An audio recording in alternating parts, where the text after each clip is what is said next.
আমন্ত্রণ দীপ্ত সংবাদের সাথে আছি আমি তারান্নুম জ্যোতি। শুরুতে জানাবো সংবাদ শিরোনাম। জুলাই আন্দোলনে মারা গেছে 1581 জন, যাচাই বাছাইয়ের পর চূড়ান্ত তালিকা। দেশের পথে ডক্টর ইউনূস, এবারের জাতিসংঘ অধিবেশন ইতিবাচক মত বিশ্লেষকদের। অন্তর্বর্তী সরকারকে তাদের কাজের রোডম্যাপ নির্দিষ্ট করার আহ্বান তারেক রহমানের। ডেঙ্গুতে একদিনে সর্বোচ্চ 7 জনের মৃত্যু, প্রতিদিন হাসপাতালে ভর্তি হচ্ছে 50 শিশু।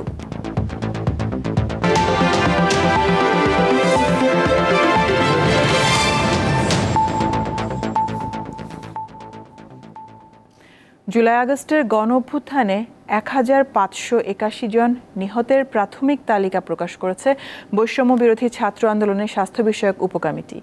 আজ ঢাকা বিশ্ববিদ্যালয়ে এক সংবাদ সম্মেলনে জানানো হয়, যাচাই বাছাই শেষে স্বাস্থ্য মন্ত্রণালয়ের কাছে চূড়ান্ত প্রতিবেদন জমা দেয়া হবে।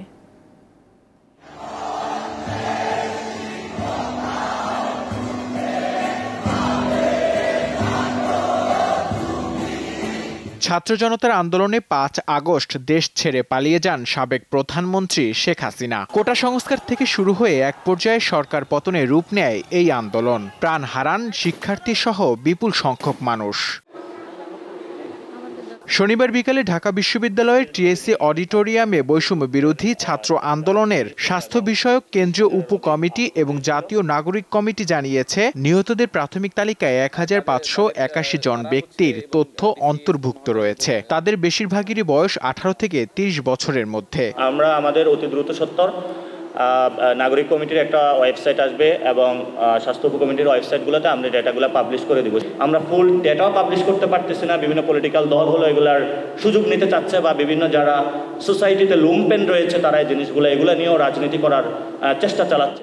স্বাস্থ্য উপকমিটির তথ্য মতে শহীদদের পাশাপাশি জুলাই অভ্যুত্থানে 31,000-এর বেশি ছাত্র জনতা আহত হয়েছে। তবে এই তালিকা এখনো চূড়ান্ত নয়। আমাদের কাছে যে ডেটাটি আছে সেটি এখন 31,000 প্লাস, এবং এই ডেটাটি নিয়ে আমাদের কাজ চলছে। আমরা আরেকটি প্রেস কনফারেন্স করব যে আমাদের কত ডিসেবল আছে, কত আইন জোট আছে। নিহতদের প্রাথমিক এই তালিকার তথ্য যাচাই বাছাইয়ের জন্য প্রতিটি জেলায় গঠিত কমিটির কাছে পাঠানো হয়েছে। জেলা প্রশাসনের এই কমিটি তথ্য যাচাই বাছাইয়ের পর চূড়ান্ত তালিকা পাঠাবে স্বাস্থ্য মন্ত্রণালয়ে। নূর আলম, দীপ্ত সংবাদ, ঢাকা। জাতিসংঘ সাধারণ পরিষদের অধিবেশনে অংশগ্রহণ শেষে দেশের পথে রয়েছেন অন্তর্বর্তী সরকারের প্রধান উপদেষ্টা ডক্টর মোহাম্মদ ইউনূস। প্রধান উপদেষ্টার প্রেস সচিব শফিকুল আলম জানিয়েছেন, ডক্টর ইউনূস ও তাঁর সফর সঙ্গীদের বহনকারী ফ্লাইট শুক্রবার স্থানীয় সময় রাত 9টা 30 ঢাকার উদ্দেশ্যে নিউ ইয়র্কের জন এফ কেনেডি আন্তর্জাতিক বিমানবন্দর ত্যাগ করে। গতকাল জাতিসংঘ সাধারণ পরিষদের 79তম অধিবেশনে ভাষণ দিয়েছেন ডক্টর ইউনূস। এতে তিনি নতুন বাংলাদেশের পাশে থাকতে বিশ্বকে আহ্বান জানিয়েছেন। অন্য যে কোনো সময়ের চেয়ে এবারের জাতিসংঘ সাধারণ পরিষদের অধিবেশনকে অনেকটা ইতিবাচক বলছেন বিশ্লেষকরা। বিশেষ করে দ্বিপাক্ষিক পর্যায়ের এমন বৈঠক আগে হয়নি বলেও দাবি তাদের। বিশ্লেষকদের মত, অন্তর্বর্তী সরকারের প্রধান উপদেষ্টা ডক্টর ইউনূসের ভাষণে পরিপূর্ণ বার্তা গেছে বিশ্ব দরবারে। ছাত্র জনতা অভ্যুত্থানের পর দেশের পরিবর্তিত পরিস্থিতিতে ৭৯তম জাতিসংঘ সাধারণ পরিষদের অধিবেশনে ইউনূস সরকারের অংশগ্রহণে ছিল অনেকটাই ভিন্নতা। একই সঙ্গে অধিবেশনের সাইডলাইনে বিভিন্ন দেশের সরকার প্রধান ও প্রতিনিধিদের সঙ্গে দ্বিপাক্ষিক বৈঠকেও প্রচুর ব্যস্ত ছিলেন ডক্টর ইউনূস। মূল অধিবেশনের ভাষণে জুলাই অভ্যুত্থান ৩-০ ধারণা সহ গুরুত্বপূর্ণ বিভিন্ন দিক এবং নতুন বাংলাদেশের পাশে থাকতে বিশ্বকে আহ্বানও জানান তিনি। উদাত্ত আহ্বান জানাচ্ছি। এবারের জাতিসংঘ সাধারণ পরিষদের অধিবেশনকে খুবই ইতিবাচক হিসেবে দেখছেন বিশ্লেষকরা। বলছেন, দ্বিপাক্ষিক স্বার্থে এমন ব্যাপক পরিসরে বৈঠক আগে কখনো হয়নি। আঞ্চলিকভাবে কিছু চ্যালেঞ্জ মোকাবেলা করছে, সেক্ষেত্রের জন্য কিন্তু একটা ভালো মেসেজ গেছে যে বিশ্ব সম্প্রদায় বর্তমান সরকারকে সমর্থন করছে। আমি অনেকদিন কাজ করেছি কূটনীতির জগতে, বাংলাদেশের ক্ষেত্রে কখনো এত বাইল্যাটারালস, এত গুরুত্বপূর্ণ ব্যক্তির সাথে আমাদের রাষ্ট্র বা সরকার প্রধান যাই বলে, এর আগে আমি কখনো দেখি। জো বাইডেন থেকে শুরু করে বিল ক্লিন্টন এবং একাধিক পলিসি মেকার্সের সাথে তার সাক্ষাৎ হয়েছে। এমনকি জাতিসংঘের প্রধান থেকে শুরু করে আমরা দেখলাম চীনের পররাষ্ট্রমন্ত্রী, ইতালির প্রধানমন্ত্রী, তো সেই হিসাবে যথেষ্ট পজিটিভ। ডক্টর ইউনূসের মূল ভাষণে পরিপূর্ণ বার্তা ছিল জানিয়ে বিশ্লেষকরা বলছেন, ভূ রাজনীতিতেও বাংলাদেশের ভূমিকা জোরালো হয়েছে এবারের অধিবেশনে। ভারতের প্রধানমন্ত্রীর সাথে আলোচনা হয়নি, ভারতের পররাষ্ট্রমন্ত্রী পর্যায়ে, আমাদের দুই দেশের পররাষ্ট্রমন্ত্রী পর্যায়ে আলোচনা, সেটাও আমি ইতিবাচক মনে করি। আলোচনাটা শুরু হয়েছে, তো কাজেই দক্ষিণ এশিয়া বলেন বা আরেকটু এক্সটেন্ডেড রিজনে বলেন, বাংলাদেশ অ্যাক্টিভ, সক্রিয়, এই বার্তাটা তো আমরা দিতে পারি। জাতিসংঘ বলেছেন সব ধরনের সহায়তা দিতে তারা প্রস্তুত, আমেরিকা বলেছেন সব ধরনের সহায়তা দিতে প্রস্তুত। সেটা যতক্ষণ কার্যত আমরা না দেখতে পাবো ততক্ষণ বোঝা মুশকিল হবে যে কোন খাতে কিভাবে সাহায্য করবে। তবে এমনিতে কোনো সন্দেহ নেই, এখন পর্যন্ত যথেষ্ট পজিটিভ। অভ্যন্তরীণ ও বিশ্ব পরিমণ্ডলে অর্থনীতি, রাজনীতি সহ সার্বিক দিক থেকে ফল পেতে অন্তর্বর্তী সরকারকে খুব নিষ্ঠা ও বিচক্ষণতার সঙ্গে কাজ করতে হবে বলেও মনে করেন বিশ্লেষকরা। আনোয়ার হোসেন, দীপ্ত সংবাদ, ঢাকা। আইন উপদেষ্টা আসিফ নজরুলের নাম ভাঙিয়ে কেউ চাঁদাবাজি করলে তাকে পুলিশে দেওয়ার পরামর্শ দিয়েছেন উপদেষ্টা নিজে। আজ এক ফেসবুক পোস্টে তিনি এই পরামর্শ দেন। সরকারে আসার আগে এমনও হয়েছে, বহু প্রোগ্রামেও গিয়েছি, অনেকে ছবি তুলেছে। এখন আমাকে কেউ কেউ জানিয়েছে এই সমস্ত ছবি দেখিয়ে চাঁদা আদায়েরও চেষ্টা করছেন। এগুলো আমি শুনেছি, সত্য মিথ্যা জানি না। আমি এটা তীব্র প্রতিবাদ করছি। যারা এই সমস্ত কর্মকাণ্ড করছে বা করার চেষ্টা করছে, আপনারা তাদেরকে পুলিশে ধরিয়ে দিবেন, মামলা করবেন, মামলার কপি আমার ফেসবুকে পাঠিয়ে দিবেন। অন্তর্বর্তী সরকারের প্রতি আস্থাকে প্রশ্নহীন রাখার চ্যালেঞ্জ তাদেরকেই নিতে হবে বলে জানিয়েছেন বিএনপির ভারপ্রাপ্ত চেয়ারম্যান তারেক রহমান। বিকালে ঝিনাইদহ জেলা বিএনপি আয়োজিত সমাবেশে ভার্চুয়ালি যুক্ত হয়ে এই মন্তব্য করেন তিনি। বলেন, অন্তর্বর্তী সরকারের প্রতি সেদিনও বিএনপির সমর্থন ও আস্থা ছিল, আজও আছে। এই সরকারকে কাজের রোডম্যাপ নির্দিষ্ট করার আহ্বান জানান তারেক রহমান। তিনি অভিযোগ করে বলেন, স্বৈরাচারী সরকারের ফেলে যাওয়া দলবাজ উচ্ছিষ্ট প্রশাসনের ষড়যন্ত্রের কাছে এই সরকার মাঝে মাঝেই অসহায় বোধ করছে। তাদের এই ছোট ছোট ষড়যন্ত্র একসময় মহা বিপদ ডেকে আনবে, তাই এদের অপসারণ করতে হবে। তাদের প্রতি আমাদের আস্থাকে প্রশ্নহীন রাখার চ্যালেঞ্জ কিন্তু তাদেরকেই নিতে হবে। তাদের প্রতি অর্পিত যে দায়িত্ব আর সেটা যথাযথভাবে পালনের জন্য যে রোড ম্যাপ, সেটি নির্দিষ্ট করতে হবে তাদেরকেই। বিএনপির ভারপ্রাপ্ত চেয়ারম্যান তারেক রহমানের বিরুদ্ধে দায়ের সব মামলা প্রত্যাহার করে তাকে দ্রুত দেশে ফিরিয়ে আনার দাবি জানিয়েছেন বিএনপি চেয়ারপারসনের উপদেষ্টা জয়নুল আবদিন ফারুক। সকালে রাজধানী পুরানা পল্টনে ফেনী সমিতি মিলনায়তনে ছাত্র জনতার আন্দোলনের শহীদদের স্মরণে বাংলাদেশ মুসলিম নিকাহ রেজিস্ট্রার সমিতি আয়োজিত আলোচনা সভা ও দোয়া মাহফিলে এই দাবি জানান তিনি। জয়নুল আবদিন ফারুক বলেন, নিরপেক্ষ নির্বাচনে তারেক রহমানই হবে দেশের প্রধানমন্ত্রী। বাংলাদেশকে নিয়ে ভারতের ষড়যন্ত্র থেমে নেই বলে দাবি করেন এই নেতা। আমার নেতা তারেক রহমান জেলে থাকবে, সেই জন্য কি 800-এর মধ্যে 400-র অধিক ছাত্র দল বিএনপির নেতা কর্মীরা রক্ত দিয়েছিল? কেন এখনো তারেক রহমানকে বাংলাদেশে ফেরত আনা হচ্ছে না? কেন তার সকল মামলা প্রত্যাহার করা হচ্ছে না?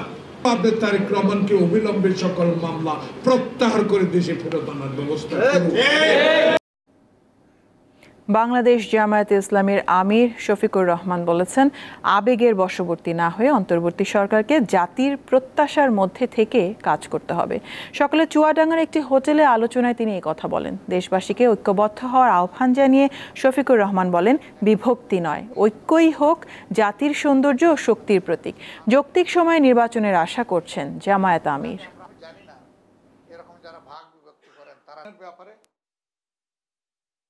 তারা যেন জাতির প্রত্যাশা এবং আবেগের বাইরে কোনো কাজ না করেন। জাতির চেতনাকে তারা যেন ধারণ করেন, 24 বিপ্লবের চেতনাকে তারা যেন সম্মান করেন। আমরা তাদের কাছে সেইটুকুই আশা করি। তবে আবেগবশত মাঝে মধ্যে দুই একটা জিনিস হয়ে যাচ্ছে, এটা হওয়া উচিত নয়। কি হয়ে যাচ্ছে আপনারা এটা বুঝেন, আমি সবকিছু ভেঙে বলতে চাচ্ছি না। হ্যাঁ, যৌক্তিক সময়েরও হাটে আমরা ভেঙে দিব, দেরি করবো না ইনশাল্লাহ। পাঠ্যপুস্তক সংশোধন পরিমার্জন কমিটি বাতিল করেছে সরকার। শনিবার মাধ্যমিক ও উচ্চশিক্ষা বিভাগ থেকে এই সংক্রান্ত অফিস আদেশ জারি করা হয়েছে। এতে বলা হয়, জাতীয় শিক্ষাক্রম ও পাঠ্যপুস্তক বোর্ড প্রণীত ও মুদ্রিত সব পাঠ্যপুস্তক সংশোধন ও পরিমার্জন কার্যক্রম সুষ্ঠুভাবে সম্পন্ন ও সমন্বয়ের লক্ষ্যে গঠিত সমন্বয় কমিটি বাতিল করা হলো। গত 15 সেপ্টেম্বর সব পাঠ্যপুস্তক সংশোধন ও পরিমার্জনে 10 সদস্যের সমন্বয় কমিটি গঠন করা হয়। কমিটি গঠনের পর এতে কমপক্ষে 2 জন আলেমকে অন্তর্ভুক্ত করার দাবি ওঠে।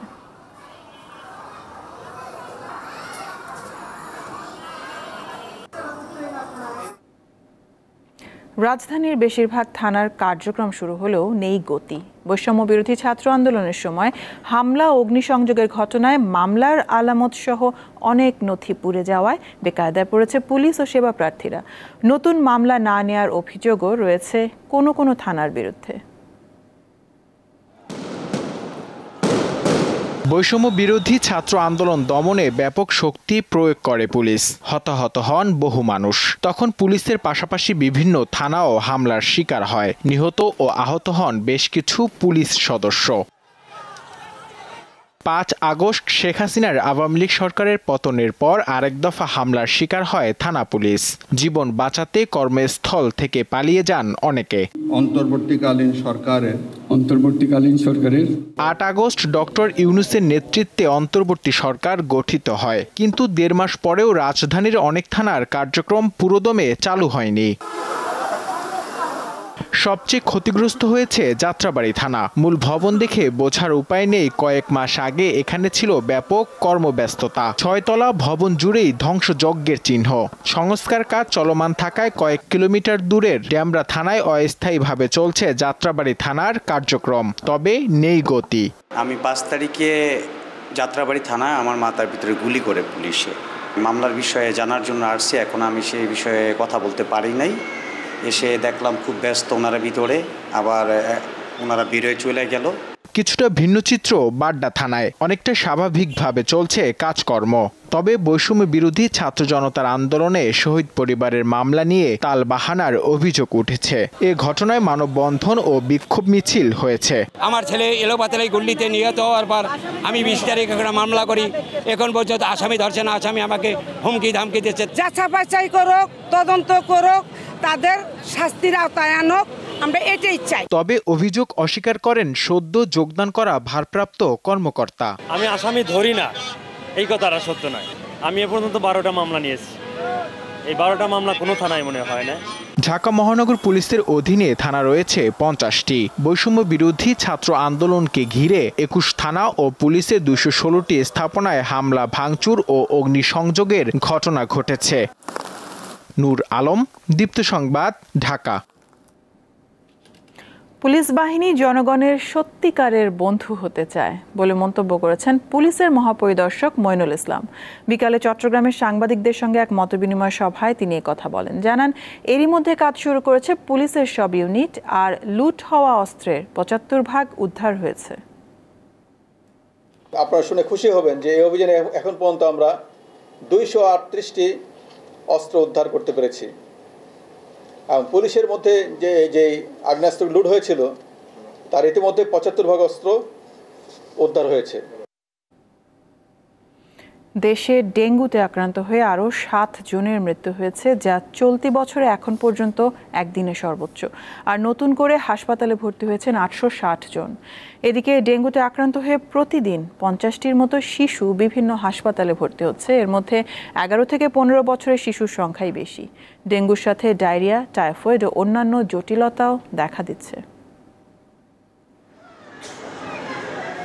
3 বছরের ফাতিন ইশরাক ডেঙ্গুতে আক্রান্ত হয়ে কয়েকদিন ধরে রাজধানীর মুগদা মেডিকেল কলেজ হাসপাতালে চিকিৎসা নিচ্ছে। 2 দিনের জ্বরের পর শরীর খারাপ হওয়ায় তাকে ভর্তি করা হয়। প্রায় 2 সপ্তাহ ধরে আর কি জ্বর, কাশি, ঠান্ডা, আর এখানে ভর্তি আছি প্রায় আজকে 5 দিন। শনিবার ডেঙ্গু নিয়ে এই হাসপাতালে ভর্তি আছে 16টি শিশু। বেশিরভাগের বয়স 3 বছরের বেশি। ডাক্তার পরীক্ষা দিয়েছিল, পরীক্ষা করছি, পরীক্ষার পরে আপনার ডেঙ্গু ধরা পড়ছে, পজিটিভ আসছে।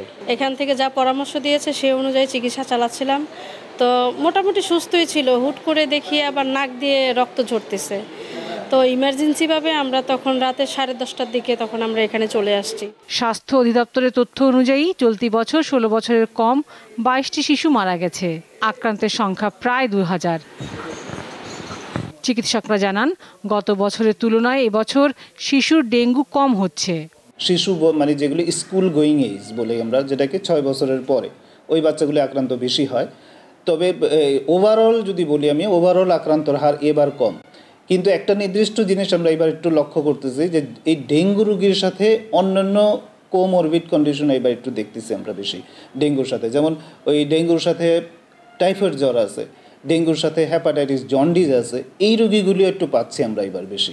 ডেঙ্গু থেকে বাঁচতে মশা নিধনের পাশাপাশি সচেতনতার উপর জোর দিয়েছেন জনস্বাস্থ্যবিদরা।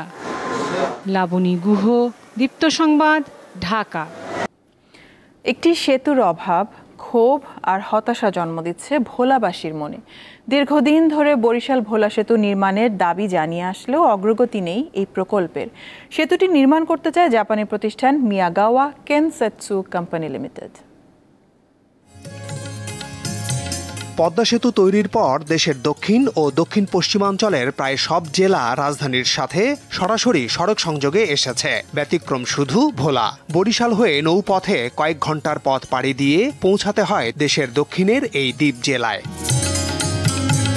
যুগ যুগ ধরে ফেরিতে পারাপারের ঝুঁকি নিয়েই চলতে হয় তাদের, কিন্তু এখন সময়ের অপচয় আর নানা ঝামেলা থেকে মুক্তি চান ভোলাবাসী। এই যে তো খাড়ায় রয়েছি একটা বগন্তে, এটা লাশ লয়ে খাড়ায় রয়েছি, যাইতে পারতেছি না। ব্রিজটা হইলে দেখা গেল মানুষের কোনো ভোগান্তি হয় না, কোনো গাড়ি যানবাহন এখানে টিকা থাকে না। পদ্মা ব্রিজে আমরা এখন যে সুফলটা পাচ্ছি, মনে হয় যে ভোলা ব্রিজটা হয়ে গেল সেরকম একটা সুফল আমরা মনে হয় যে আমাদের জন্য আল্লাহ বলে দান করবেন।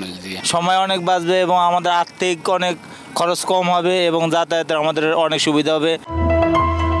ভোলায় দেশের দীর্ঘতম সেতু হওয়ার কথা রয়েছে। তেঁতুলিয়া ও কালাপাদর নদীর উপরে মূল সেতুর দৈর্ঘ্য 10.87 কিলোমিটার। একই সঙ্গে 6.57 কিলোমিটার সংযোগ সড়ক নির্মাণের উদ্যোগ নিয়েছিল আওয়ামী লীগ সরকার। 2019 সালে শুরু হয়ে 2024 সালে যে প্রকল্প শেষ হওয়ার কথা, আমলাতান্ত্রিক জটিলতায় এখনও প্রকল্পটি চূড়ান্তই হয়নি। পাবলিক প্রাইভেট পার্টনারশিপ পিপিপির ভিত্তিতে এই প্রকল্প বাস্তবায়নে 2018 সাল থেকে লেগে আছে জাপানের মিয়াগাওয়া কেনসেটসু কোম্পানি। সম্পূর্ণ নিজস্ব অর্থায়নে 17,000 কোটি টাকা খরচে সেতুটি নির্মাণ করতে প্রস্তুত প্রতিষ্ঠানটি। সরকার যদি আজকে বলেন যে নীতিগতভাবে এই আমাদেরকে ব্রিজটা করতে দেওয়া হবে, আমরা পরশুদিন থেকেই কাজ শুরু করে যাব। এদিকে ভোলায় একের পর এক গ্যাস ক্ষেত্র আবিষ্কার হচ্ছে। এই গ্যাস উত্তোলন, ব্যবহার ও শিল্পায়নের জন্য ভোলা সেতু জরুরি বলে মনে করেন বিশ্লেষকেরা। ভোলা এবং বরিশাল দুই জেলাকে যদি আসলে আমাদের সড়ক পথে যুক্ত করতে হয়, তাহলে এই সেতুর আসলে কোনো বিকল্প নাই। এখানে গ্যাসের একটা বড় সম্ভাবনা আছে, এটা ইন্ডাস্ট্রিয়ালাইজেশন করার একটা বড় সম্ভাবনা আছে। আমরা এটা জিওবি ফান্ডেড না করে এটা আসলে ডোনার ফান্ডেড হলে আমাদের উপর কিন্তু রিস্কটা কমে যাবে। গ্যাসটাকে আপনি ট্রান্সপোর্টের জন্য ব্রিজটা দরকার। ভোলাতে আপনারা জানেন অনেক সুন্দর সুন্দর আইল্যান্ড আছে, অনেক ন্যাচারাল বিউটি আছে। সেখানে যদি ইনফ্রাস্ট্রাকচারাল ডেভেলপমেন্ট করা যায়, অনেক মানুষ ঘুরতে যাবে। সরকার যদি আমাদেরকে অনুমতি দেন, আমরা সেই অবকাঠামোগত উন্নয়নগুলো আমরা করব। তারা বলছেন, বিদেশি বিনিয়োগে সেতুটি হলে দেশের রিজার্ভে বৈদেশিক মুদ্রা যোগ হওয়ার পাশাপাশি বাড়বে কর্মসংস্থান। মাহমুদ শাওন, দীপ্ত সংবাদ, ঢাকা। সাভার ও গাজীপুরে বিভিন্ন দাবি নিয়ে আজও বিক্ষোভ করেছেন পোশাক শ্রমিকরা। আশুলিয়ার টঙ্গাবাড়ি এলাকায় একটি তৈরি পোশাক কারখানার শ্রমিকেরা কারখানা খুলে দেওয়া সহ বিভিন্ন দাবিতে টঙ্গী আশুলিয়া ইপিজেড সড়ক অবরোধ করে বিক্ষোভ করে। এ সময় সড়কটিতে যানজটের সৃষ্টি হয়। পরে প্রশাসনের আশ্বাসে সড়ক থেকে অবরোধ তুলে নেয় শ্রমিকরা। শিল্প পুলিশ জানায়, সকাল থেকে শান্তিপূর্ণভাবে শিল্পাঞ্চলের প্রায় সব কারখানায় উৎপাদন শুরু হয়েছে। 1863টি কারখানার মধ্যে অর্থনৈতিক সংকট ও নিরাপত্তার স্বার্থে আজ 16টি কারখানা বন্ধ রাখে কর্তৃপক্ষ। এদিকে 18 দফা দাবিতে ঢাকা ময়মনসিংহ মহাসড়ক অবরোধ করে বিক্ষোভ করেছে গাজীপুরের একটি পোশাক কারখানার শ্রমিকরা।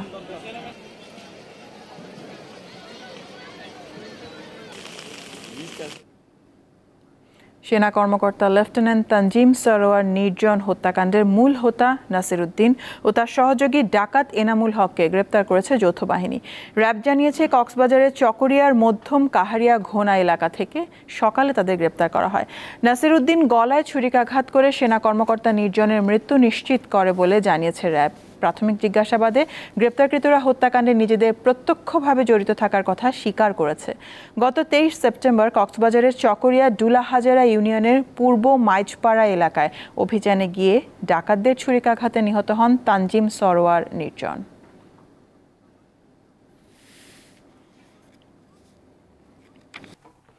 দেশব্যাপী অসহিষ্ণুতা, ঘৃণা ও বিদ্বেষী আচরণের বিষয়ে সরকারের নীতি স্পষ্ট করার আহ্বান জানিয়েছে বিশ্ববিদ্যালয় শিক্ষক নেটওয়ার্ক। এ প্রসঙ্গে প্রধান উপদেষ্টা বরাবর খোলা চিঠি পাঠানোর সিদ্ধান্ত নিয়েছেন তারা। শনিবার ঢাকা বিশ্ববিদ্যালয়ের শিক্ষক ক্লাবে সংবাদ সম্মেলনে জানানো হয় 2-1 দিনের মধ্যেই এই খোলা চিঠি পাঠানো হবে। লিখিত বক্তব্যে অধ্যাপক গীতি আরা নাসরিন বলেন, অভ্যুত্থানের মাত্র কয়েক সপ্তাহের মধ্যেই দেশের নানা প্রান্তে বিভিন্ন ধরনের আক্রমণাত্মক ও নৈরাজ্যবাদী জমায়েত তারা লক্ষ্য করছেন। এইসব জমায়েত থেকে অপছন্দের গোষ্ঠী ও দলের বিরুদ্ধে কেবল হিংসাত্মক কথাবার্তাই বলা হচ্ছে না, ক্ষেত্র বিশেষে সেই সব মানুষের ওপর হামলাও চালানো হচ্ছে। যারা এইসব করছেন তাদের থামানোর আহ্বান জানান তিনি।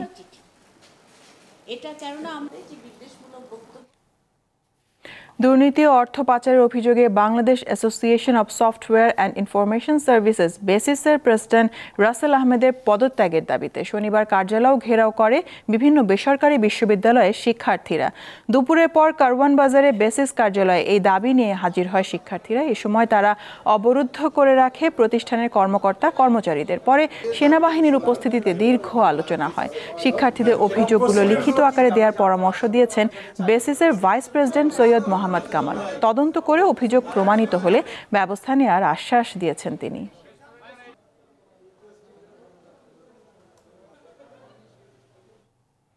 ইট প্রস্তুত ও ভাটা স্থাপন নিয়ন্ত্রণ আইন 2013 এর পুনরায় সংশোধনের দাবি জানিয়েছে বাংলাদেশ ইট প্রস্তুতকারী মালিক সমিতি। এ নিয়ে শনিবার রাজধানীতে এক যৌথ সভার আয়োজন করা হয়। এতে বলা হয়, পরিবেশের ভারসাম্য রক্ষায় সময় উপযোগী আইন প্রণয়ন খুবই জরুরি। পরিবেশের ক্ষতি নিরসনে অন্তর্বর্তী সরকারের কার্যক্রমের সঙ্গে একাত্মতাও প্রকাশ করে ইট প্রস্তুতকারী মালিক সমিতি। বক্তারা বলেন, বায়ু দূষণ রোধে প্রয়োজন আধুনিক প্রযুক্তি। আইন না মেনে ইট ভাটা স্থাপনকারীদের শাস্তির আওতায় আনার পাশাপাশি এটাকে শিল্প হিসেবে ঘোষণার দাবিও উঠে যৌথ সভায়।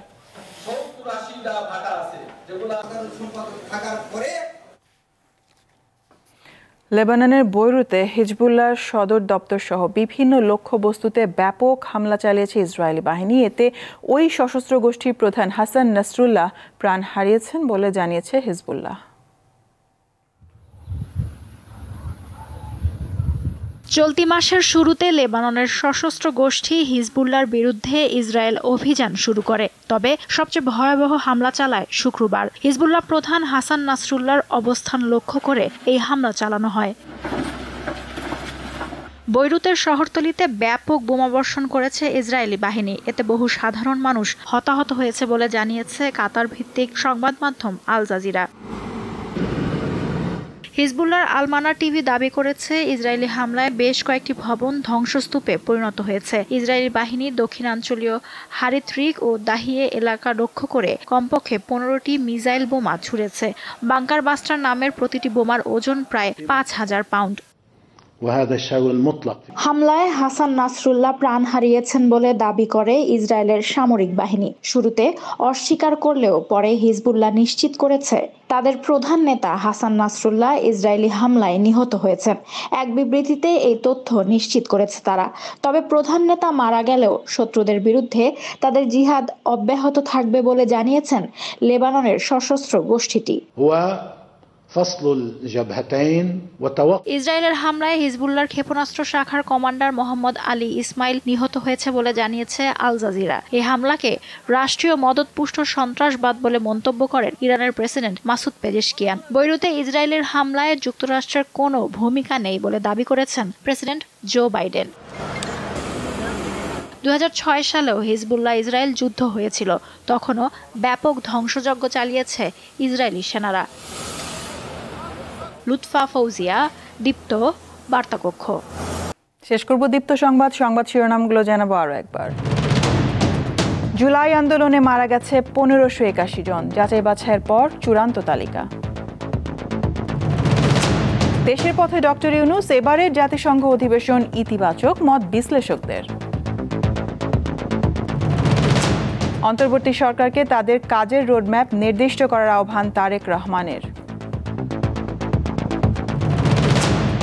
ডেঙ্গুতে একদিনে সর্বোচ্চ 7 জনের মৃত্যু, প্রতিদিন হাসপাতালে ভর্তি হচ্ছে 50 শিশু।